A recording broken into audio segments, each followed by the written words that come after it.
Hello and welcome back.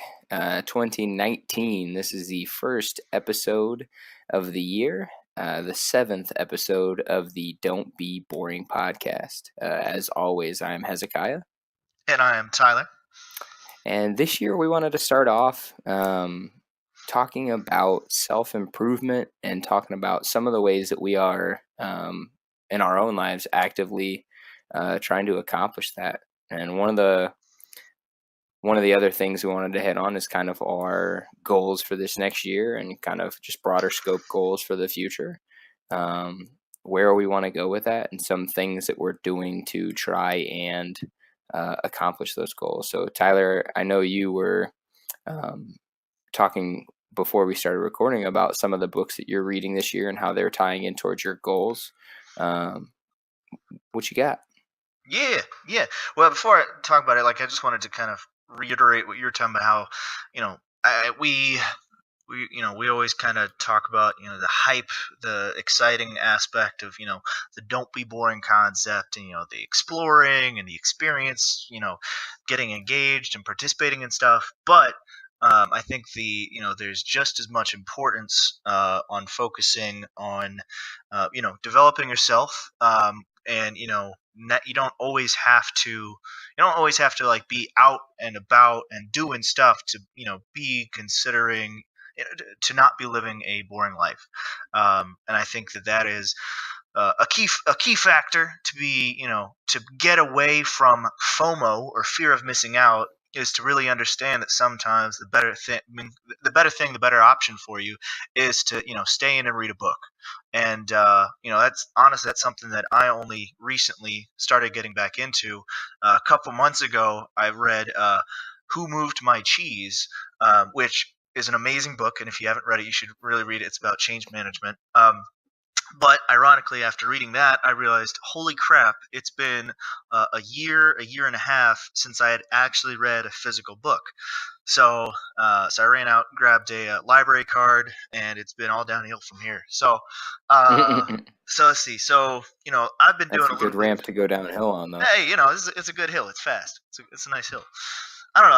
I've been doing kind of a mix. I've been doing some fun reading, some personal reading, and some personal development reading, because I get a good mix of education from both of them. So kind of the personal development side. Two of the books that I've been putting in progress on are 7 Habits of Highly Effective People by Stephen R. Covey. It's one of the New York Times bestselling, focused around the 7 habits of being a better, more effective person. Not so much success focused, but effective focused. So I recommend getting some personal life skills out of that.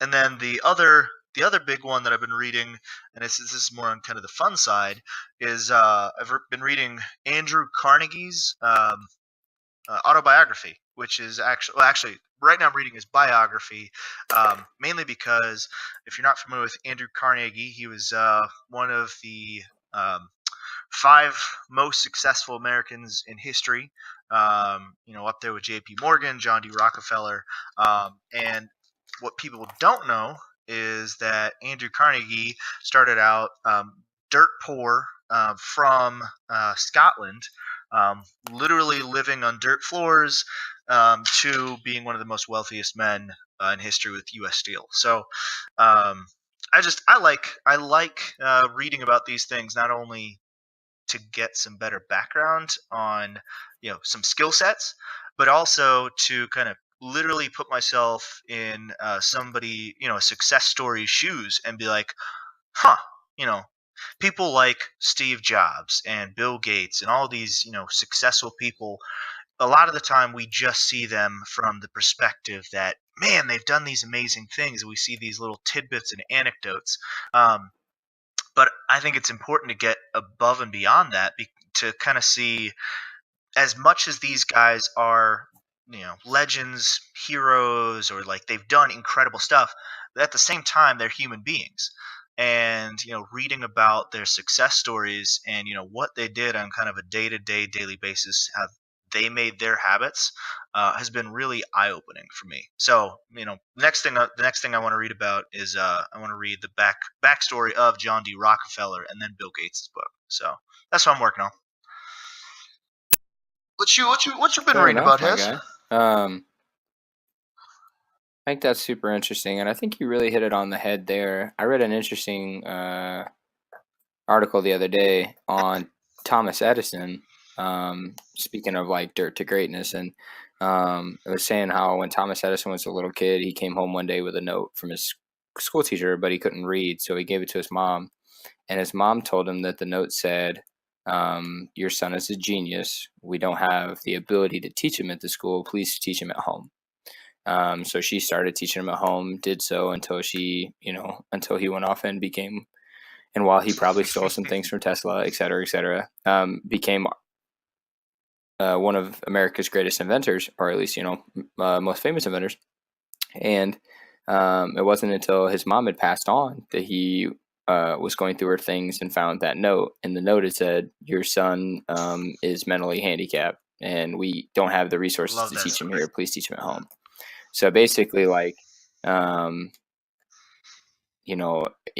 it's easy to see the finished product, but you don't always know the steps and the many people who often build the places that we glorify, right? So it's really important to understand like who was behind all of the grades, and really important to understand the hard work that went into those, because like you said, it's really easy to see, oh yeah, he's so smart, or oh whatever, and not realize the amount of constant reading and the constant self-betterment and stuff that went into that. Self-improvement, sorry. For those listening, we had a debate whether self-betterment was a word or not. So yeah, hit me in the comments down below if you think Tyler's wrong and that self-betterment is a phrase, and if I am wrong, please let me know. And but other than that, I mean, this year I am actually reading a book by Dale Carnegie. I'm rereading How to Win Friends and Influence People. It's one of the most popular books of all time, right behind the Anne Frank Diaries and the Bible. It's got been in print for over 75 years, so it's not anything brand new, but it is still a classic tribute to truly how to be an effective influencer in society. I'm also rereading the Leadership and the 1 Minute Manager, and kind of just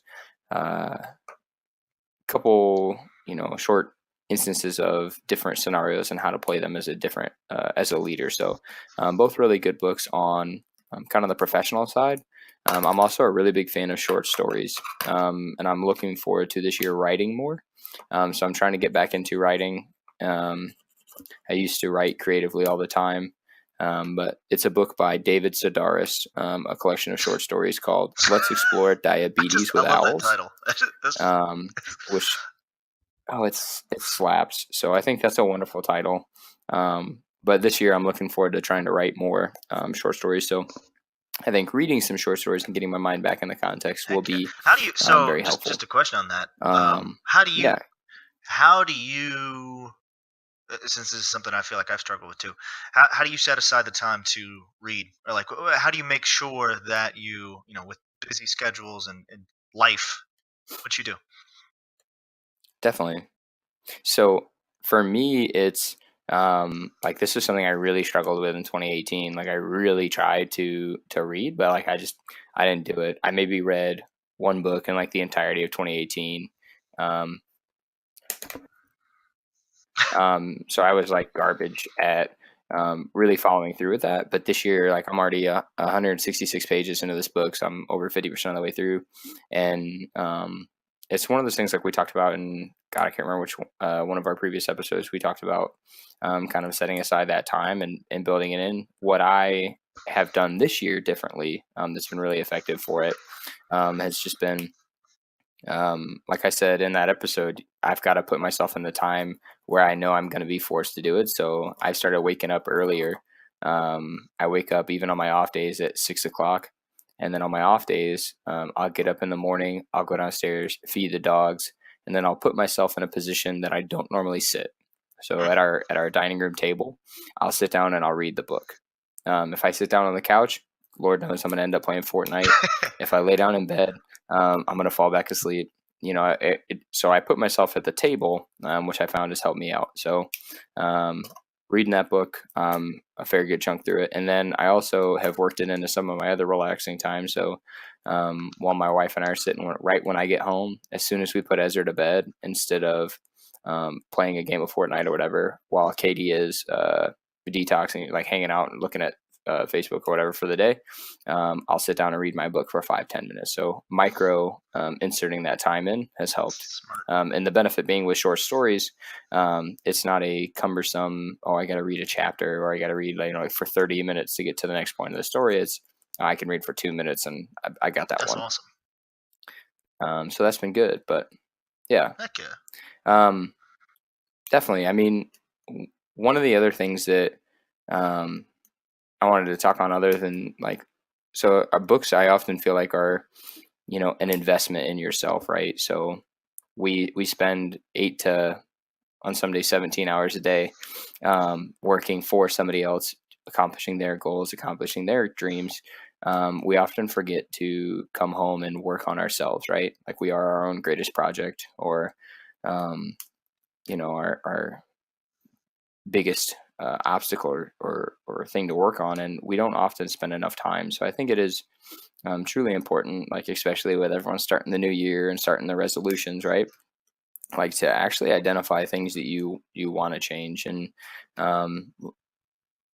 my wife and I often talk about I'll use the phrase like, don't forget the forest for the trees, or like don't forget I'll often hit the reverse of that, is like quit looking at the individual trees and remember the forest. So I know my bigger goals are in 2020 I want to buy a house, right?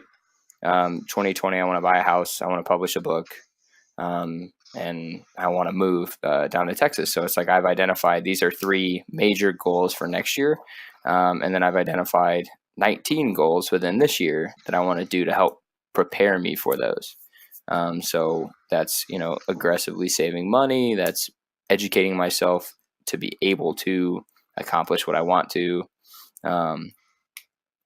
But it's looking far into the future and then realizing how each of the individual steps along the way will get you there. Nice. Yeah, I dig that. Yeah. I'm going to end this one just with a section that I read out of 7 Habits of Highly Effective People, and I mean it goes perfectly into like all the stuff we're talking about. And if you're not familiar, it's actually he's Stephen R. Covey. Actually, rest in peace. He's no longer with us, but fantastic book. You need to read it. But the section actually references Aesop's fable of the goose and the golden egg. And for those of you who aren't aware, the fable is the story of a poor farmer who one day discovers in the nest of his pet goose a glittering golden egg. At first, he thinks it must be some kind of a trick, but as he starts to throw the egg aside, he has second thoughts and takes it to be appraised instead. The egg, as it turns out, is pure gold. The farmer can't believe his good fortune. He becomes even more incredulous the following day when the experience is repeated. Day after day, he wakens to rush to the nest to find another golden egg. He becomes fabulously wealthy, and it all seems too good to be true. But with his increasing wealth comes greed and impatience. Unable to wait day after day for the golden eggs, the farmer decides he will kill the goose and get them all at once. But when he opens the goose, he finds it empty. There are no golden eggs, and now there's no way to get any more. The farmer has destroyed the goose that produced them. So, if you've ever heard the phrase, don't kill the goose who laid the golden eggs. There's a very important balance there to understand, the